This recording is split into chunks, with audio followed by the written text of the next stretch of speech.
오늘 말씀은요, 고린도전서 15장 57절과 8절 우리 듣겠습니다.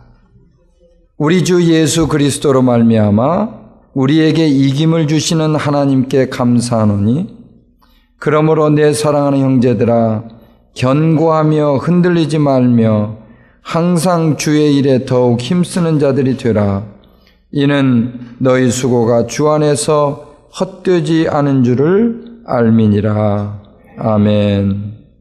한 역사가가 이런 유명한 말을 했습니다.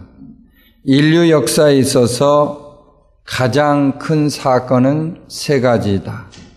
첫째 사건은 하나님이 인간이 되셔서 이 땅에 오셨다는 것이고, 둘째는 인간들이 그 하나님을 죽였다는 것이며, 세 번째는 죽으신 하나님이 다시 살아나셨다는 것이다.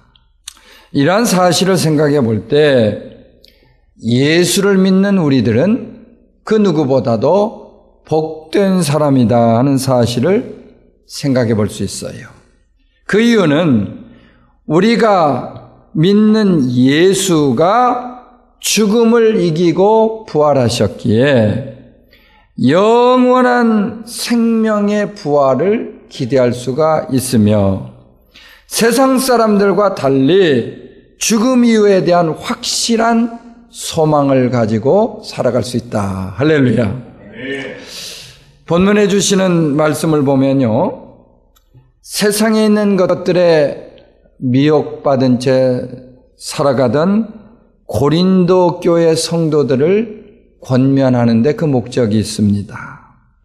그들은 당시에 세상을 따라 살아가는 가운데 영적 가치관이 송두리째 흔들리고 있었어요.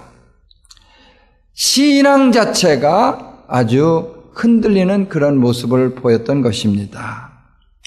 우리도 이제 한 해를 정리하는 가운데 이와 같이 세상을 따라서 흔들리기 쉬운 이러한 믿음을 온전히 할 필요가 있습니다.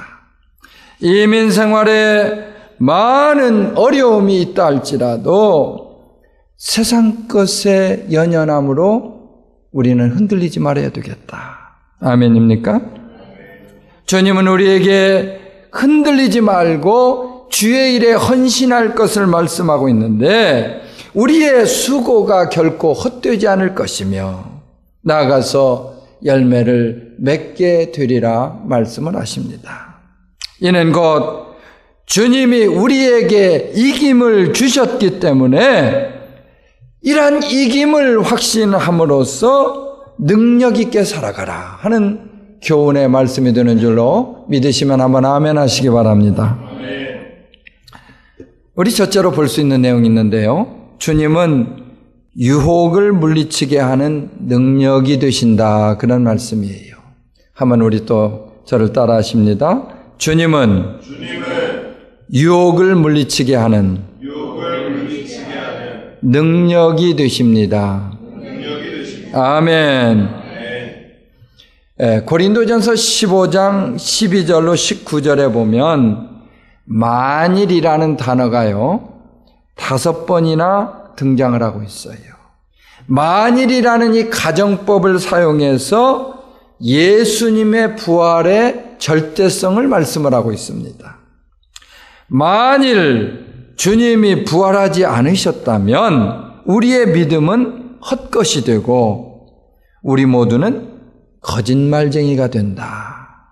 두 번째로, 만일 주님이 부활하지 않으셨다면 우리는 여전히 죄에 빠져서 죽을 몸이라는 것입니다. 셋째로, 만일 눈에 보이는 이 세상의 삶이 전부라고 한다면 부활의 신앙을 갖고 영생의 소망을 따라 살아가는 그리스도인들은 가장 불쌍한 사람들이 된다, 그런 얘기예요. 결론적으로 우리 가운데 부활이 없다면 우리는 아무것도 아니며 더없이 불쌍한 존재라 하는 그런 내용의 말씀입니다. 그런데 우리 주변에서 보지만 많은 사람들이 아직도 욕심이라는 유혹에서 헤어나지를 못하고 있어요. 보는 것, 먹는 것, 입는 것에 이르기까지 무엇 하나 세상의 유혹을 벗어나지 못하고 있는 그런 현실이에요. 예수를 믿고 따른다고 하지만 욕심이라고 하는 그런 우상을 가지고 있는 것입니다. 신앙생활을 하면서도 여전히 세상이 가져다주는 욕심의 유혹을 이겨내지 못하는 경우가 많이 있습니다. 염려와 유혹을 생각해 보면 이 둘은 같은 과에 속하는 종자들인데 믿는 자들로 하여금 하나님의 말씀을 어떻게든지 못 듣게 함으로써 그 말씀이 결실하지 못하도록 만든다고 하는 것입니다. 야고보 사도는요, 야고보서 1장 15절에서 이와 같이 경고를 합니다. 욕심이 잉태한 즉 죄를 낳고 죄가 장성한 즉 사망을 낳느니라. 욕심이 우리를 죄로 인도하는 것은 말할 것도 없고요. 우리는 이러한 죄로 인해서 사망을 벗어날 수가 없게 되었다 하는 사실 믿으시기를 바랍니다. 우리 특별히 미국에 있는 이 한인교회도 몇 번 아마 초청을 받아서 집회를 한 걸로 알고 있는데, 여러분 혹시 닉 부이치치라고 하는 사람 아마 아시는 분은 아실 거예요. 그렇죠? 예. 그는 선천적으로 팔과 다리가 없는 장애를 가지고 태어났어요. 다리 쪽에 붙어있는 작은 발가락 하나로 모든 일을 해야 하는 그에게 있어서 삶 자체가 도전의 연속이었습니다.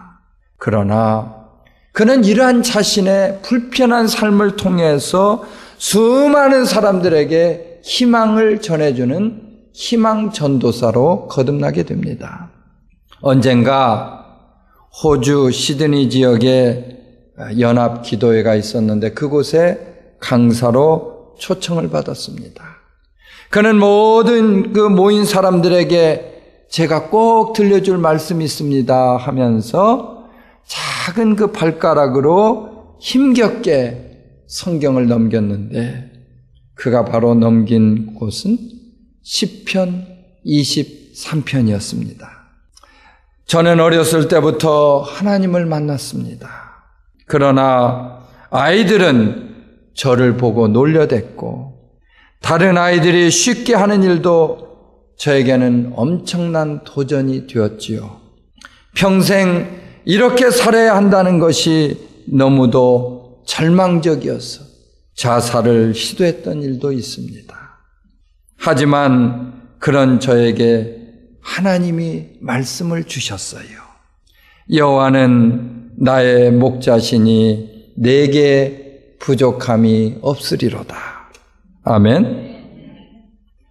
여러분에게 어떤 문제가 있든지 부끄러워 마시고 주님께로 나오세요.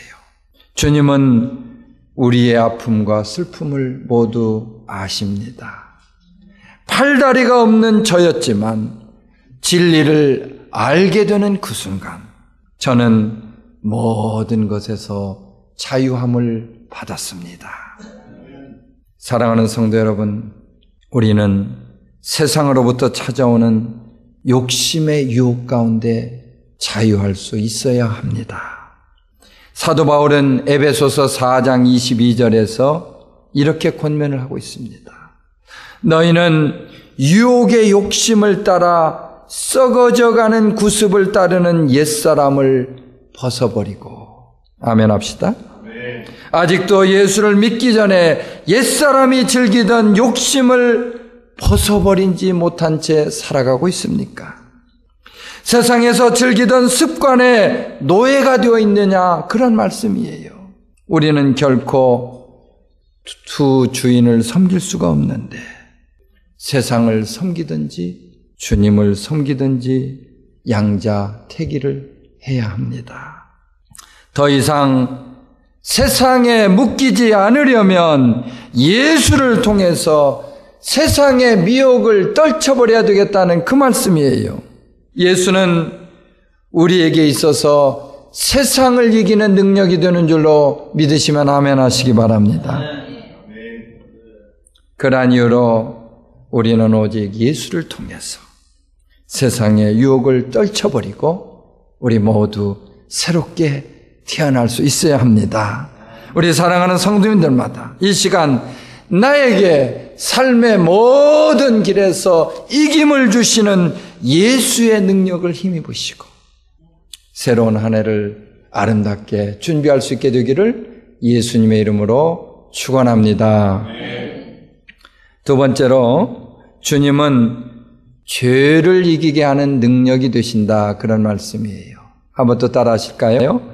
주님은 죄를 이기게 하는 능력이 되십니다. 아멘. 사람들은 대체로 이 죄에 대해서 굉장히 무강박한 가운데 살아가고 있어요. 죄에 대해서 정확히 알지도 못할 뿐만 아니라 알려고도 하지 않는다는 것이에요. 그러한 이유에서인지는 몰라도 많은 사람들이 오늘 또 자신이 의로운 것처럼 그렇게 착각하며 살아가고 있습니다. 그러나 이 땅에 있는 사람들은 저를 포함해서 누구도 죄인의 신분에서 벗어날 수가 없습니다. 로마서 3장 23절에 말씀하고 있죠. 모든 사람이 죄를 범하였음에 하나님의 영광에 이르지 못한다, 그런 말이에요. 주님을 알지 못함으로 그분을 떠나 있는 사람들은 하나도 빠짐없이 죄인이라는 말씀이 되겠어요. 그리고 이러한 사람들은 하나님의 의에 이르지 못함으로써 마지막 날에 심판을 피할 수가 없다는 말씀이죠. 이러한 사실은 모든 사람에게 있어서 다 적용되는 말인데 하나님의 공의로운 심판을 그 누구도 피해갈 재간이 없다고 하는 사실을 여러분 꼭 좀 기억하시기 바랍니다. 그런데 참으로 놀랍게도 하나님께서 독생자를 보내주셨어요. 그리고 그분을 믿음으로 받아들이는 사람마다 죄에서 자유할 수 있도록 해주셨습니다. 아멘. 예수를 믿는 사람은 죄에 구속받지 않고 자유할 수 있게 되었다, 그 말 아니겠어요? 이에 사도 바울은 로마서 6장 17절 18절에서 이렇게 증거합니다. 하나님께 감사하리로다. 너희가 본래 죄의 종이더니 너희에게 전하여 준 바 교훈의 본을 마음으로 순종하여 죄에게서 해방되어 의에게 종이 되었느니라. 아멘. 너희가 본래 죄의 종이더니 이제는 자유하여서 의의 종이 되었다. 할렐루야. 할렐루야. 우리가 본래 죄의 종이었지만 이제는 예수를 통해서 의를 따르는 의의 종이 된 줄로 믿으시기를 바랍니다.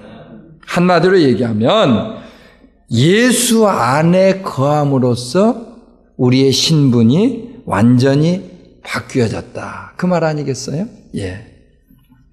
어떤 노예상이 있었는데 그에게 있어서 최고의 목표는 비싼 값에 노예들을 팔아서 돈을 버는 일이었어요. 그에게 동정이나 사랑이라는 단어는 사치스러울 정도로 주위의 사람들은 그를 냉혈인간이라 그렇게 불렀습니다. 그러던 어느 날이요, 그의 마음 가운데 복음이 들어오게 되었어요. 그는 그 길로 죄로 물들었던 자신의 삶을 정리하고 신학을 한 결과 목회자가 되었는데 평생 권위의 상징이 되는 목사의 예복을 입지 않았다, 그렇게 말합니다. 대신에 그는 항상 노예복을 입고 예배를 인도하면서 이렇게 간증을 했습니다. 죄의 노예였던 나를 구해주신 하나님의 은혜가 너무나도 고마울 뿐입니다. 나는 이러한 은혜를 잊지 않으려고 매일같이 노예복을 입습니다. 그는 다름이 아니라 우리 그리스도인들이 가장 많이 부르고 있는 나 같은 죄인 살리신, 여러분 아시죠? 예, 그 찬송가의 가사를 쓴 존 뉴턴이라고 하는 사람입니다. 그의 찬송은 불신자들도 그들의 영혼에 감동시키는 그런 찬양이 되었는데, 이처럼 많은 사람들의 영혼을 변화시킬 수 있었던 것은 바로 영원한 복음 예수였다. 그렇게 말씀을 하고 있습니다. 그럼에도 불구하고요, 아직도 태반의 많은 사람들이 이러한 사실을 받아들이지를 않고 죄에 매여 살고 있습니다.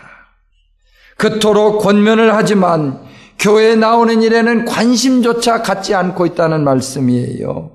굳세어라 금수나, 그저 골프 칠 시간은 있고 골프 치러 갈 시간은 있어도 교회 올 시간은 없다고 얘기를 합니다. 세상 일과 세상 재미에 푹 빠져 있는 사람들을 너무도 많이 보게 된다는 말씀이에요. 아직도 광야에서 천국을 외치며 회개를 선포하던 세례 요한의 외침이 여러분 가운데 들리지 않습니까? 정신들 차릴 수 있어야 합니다. 심판의 날에 임박했는데 어쩌려고 그러는지 모르겠어요. 구원의 열차가 떠난 다음에 후회 많이 해봐야 소용없는 일 아닙니까? 나중에 신앙생활 잘하겠다는 그런 엉터리 같은 생각을 마시고 지금 할 수 있을 때 잘할 수 있기를 바랍니다. 주님은 믿는 자들에게 죄에서 이김을 주시는 능력이 되십니다. 그래서 바울은 이러한 사실에 대해서 본문 57절에 감사를 하고 있어요.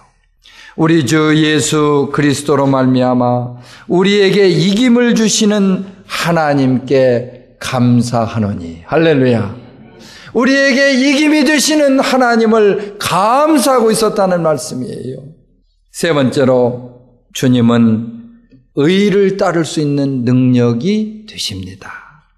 한번 또 크게 따라 하시죠. 주님은 의를 따를 수 있는 능력이 되십니다. 아멘. 중세 성직자 가운데 줄리어스라고 하는 사람이 있었는데, 하루는 그가 꿈속에서 손님으로 가장한 천사를 만나게 되었어요. 그는 천사와 식사를 하면서 이런저런 대화를 나누다가 주님을 향한 자신의 열정을 자랑하기 시작했습니다. 당신은 천사고 나는 사람이지만 주님을 향한 열정이라면 내가 당신에게 조금도 뒤지지 않을 것입니다. 그러자 천사는요, 줄리어스의 마음에 있는 열심을 좀 재보겠다고 하면서 잠시 눈을 감았다가 떴습니다. 맞습니다. 당신의 열정은 확실히 천사인 저보다도 큰 것 같습니다. 그런데 그 열정의 40%는 인정을 받고자 하는 마음이고 나머지 40%는 명예에 대한 열정입니다. 나머지 15%도 기타 잡다한 이유로부터 오는 그런 열정이군요. 주님을 향한 열정은 5%밖에 되지가 않습니다. 꿈에서 깨어난 줄리어스는 자신의 이러한 모습을 깨닫게 된 후에 마음을 바닥까지 내려놓고 진정으로 통곡을 하면서 회개를 했다고 하는 그런 이야기입니다. 우리는 많은 때 하나님의 뜻을 따라 사는 것 같지만 솔직히 우리의 생각을 앞세우며 살아갈 때가 많이 있습니다. 우리를 향하신 그분의 뜻을 따르지 않고 내 생각대로 살기가 쉽다는 그런 말씀이 되겠어요. 그러한 이유로 본문 58절 상반절이 말씀을 하고 있어요. 그러므로 내 사랑하는 형제들아 견고하며 흔들리지 말며. 아멘.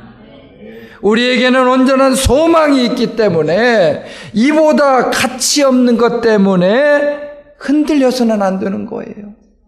우리에게 있는 그 소망보다 다른 것을 관심 둬서는 안 된다는 그 말씀 아니겠어요? 믿음으로 무장하지 않은 사람은 언제든지 신앙조차 흔들릴 수가 있습니다. 예, 우리는 불신함으로 하나님이 주시는 약속을 의심할 것이 아니라 믿음에 견고히 서서 그분에게 영광을 돌리는 삶을 살아갈 수 있어야 합니다.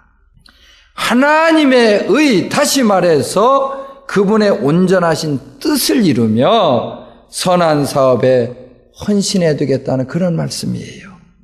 따라서 우리 사랑하는 성도님들마다 성령의 인도하심을 받아야 되겠는데 성령을 통해서 하나님의 의를 이뤄나갈 수 있기를 주의 이름으로 축원합니다. 성령은 지금도 하나님의 능력이 되십니다. 그래서 그분의 자녀들이, 우리들이 악한 세력에게 넘어지지 않도록 붙들어 주시고 지켜주시고 도와주신다고 하는 사실 믿으시면 한번 아멘 하시기 바랍니다. 그러나 사람들은요, 대부분 환경을 바라보면서 환경에 따라서 흔들리고 있어요. 환경이 좋을 때는 마치 자신의 능력으로 한 것처럼 그렇게 착각을 하면서 교만할 때가 있죠. 반면에 처지가 어렵고 힘들어지면 그저 낙심을 하고 좌절을 하는 그런 경우가 많이 있습니다. 이러한 사실은 예수를 믿는 사람들에게 있어서도 별로 차이가 없다, 그런 생각을 해봅니다. 주변에 보지만 예수를 믿고 부활을 믿으며 영생을 믿는다고 하면서도 그 땅에 있는 것들만 바라보면서 괴로워하고 고통하는 사람들이 적지 않습니다. 우리 한번 좀 솔직히 좀 생각해 봤으면 좋겠어요. 예수를 믿는 사람들이 이 정도라고 한다면 여러분, 그 누가 우리를 보면서 예수를 믿으려고 할 것입니까? 신앙인의 삶이 이처럼 무기력하다고 한다면 그 누가 우리의 증거하는 것을 받아들이려 하겠느냐는 그 말씀입니다. 따라서 이제는 어떤 일이 있더라도 우리는 믿음에 굳게 서서 흔들리지 않았으면 합니다. 견고하고 흔들리지 않음으로써 마지막 순간까지 주님의 뜻을 따를 수 있기를 주의 이름으로 축원합니다. 우리가 이 땅을 떠나는 순간에 세상 일은 다 끝날지 모르지만 주님을 위해서 수고하고 애쓴 것들은 하늘의 상으로 나타나게 되어 있어요. 주의 일을 할 때 마지못해서 어거지로 한다면 그분의 은혜를 배반하는 일입니다. 주님이 우리를 의롭다고 인정해 주셨기 때문에 그분의 나라와 그분의 뜻을 위해서 충성하는 것이야말로 우리가 해야 할 마땅한 일 아니겠습니까? 주님이 다시 오시는 그날까지 그분의 뜻을 이루어드리는 것, 그것이 바로 믿는 자들의 본분이 된다는 그런 말씀이에요. 여러분, 자전거를 타는 사람이 넘어지지 않기 위해서 수시로 핸들을 움직이는 거 아시죠? 예. 마찬가지로 우리가 주의 일에 이처럼 수시로 헌신할 때 신앙의 경주장에서 절대로 넘어지지 않는다고 하는 말씀입니다. 온전히 주님의 뜻을 이루어 드립시다. 주님의 뜻을 이루면 그분이 우리의 인생길에 동행하시고 인도하시고 선하고 온전하신 뜻을 분명히 나타내 주십니다. 이 시간 한번 좀 생각해 보시기 바랍니다. 나에게 있는 생각 가운데 우리 주님을 향한 생각이 몇 %나 된다고 생각이 되세요? 자신의 가장 귀한 시간, 나에게 있는 가장 귀한 물질, 나에게 있는 가장 귀한 열정을 주님께 드리고 있는지 한번 좀 점검해 볼 수 있기를 바랍니다. 주님은 마가복음 8장 38절에서 이렇게 말씀하십니다. 누구든지 이 음란하고 죄 많은 세대에서 나와 내 말을 부끄러워하면 인자도 아버지의 영광으로 거룩한 천사들과 함께 올 때 그 사람을 부끄러워하리라. 주님의 의를 따르지 않으면 그분이 다시 오실 때 우리를 부끄러워하신다는 그 말씀 아니겠습니까? 여러분, 우리 모두는 주님께 인정받는 삶을 살아갈 수 있도록 결단코 그분의 뜻을 따라야 합니다. 주님은 이미 세상의 그 사단의 세력을 대적하여 이겨주신 분이에요. 사단을 이기셨음으로써 우리의 삶에 이러한 능력으로 그분이 매일같이 시간마다 순간마다 때마다 나타나십니다. 이러한 사실을 우리가 믿고 더욱더 주님 앞에 헌신할 수 있게 되기를 예수님의 이름으로 축원합니다.